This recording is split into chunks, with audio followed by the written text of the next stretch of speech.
काही झालं ना, प्रेक्षकांच्या दुहेरी कमेंट असतात. चला तर बघूयात नक्की कमेंट्स काय आहेत. तर पहिल्यांदा राकेशबद्दल बघूयात. "OMG RB on the fire किती शांतपणे खेळत होता. रुचिता आग लावल्याशिवाय तुला गप्प बसवत नाही का गं? प्रत्येक टास्क तू वाटोळं करतेस. काय बोललीस असं की ज्यामुळे तो एवढं चिडला आहे?"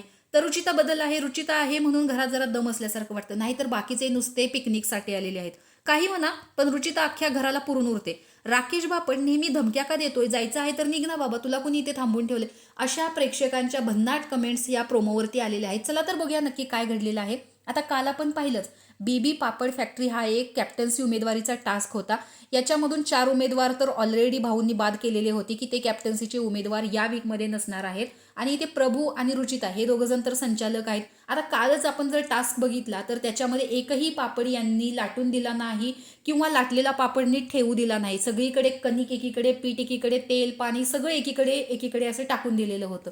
त्याच्यामध्ये करण जो आहे तो अक्षरशः कहर म्हणजे रुचिताच्या डोक्यात पीठ टाकत होता.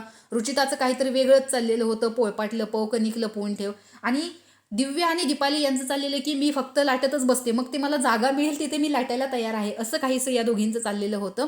तर राकेश अजूनही खूप शांत होता, पण रुचिताने काल करणसोबत पण वाद घातला, त्याच्या अंगावरती गेली आणि आज राकेशच्या अंगावरती जाते. त्यामुळे अनुश्री सुद्धा खूप चिडलेली आहे आणि रोशन भजनकर सुद्धा तिला समजावत आहेत की तू तुझ्या तोंडाने घाण घालू नकोस, तू स्वतःच्या तोंडाने हे बोलून दाखवू नकोस, कारण रुचिता रागात काय बोलते हे तिचं तिला कळत नाहीये. आणि प्रोमोमध्ये बघाल तर या दोघांना अडवायला इतकी लोक आहेत तरी हे एकमेकांना सावरू शकत नाहीत, इतका यांना प्रचंड राग आलेला आहे. एवढं रुचिता तू काय बोललीस की तो एवढा चिडलेला आहे? अशा प्रेक्षकांच्या उलट कमेंट रुचितालाच जात आहेत.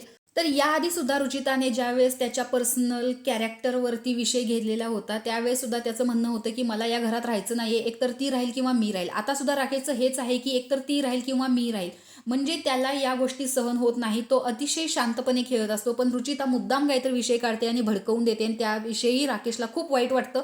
त्याचा राग सुद्धा अनावर होतो. त्यामुळे शांत असलेला माणूस कधी ना कधीतरी किंचाळतो. त्यातलं उदाहरण म्हणजे राकेश बापट आहे.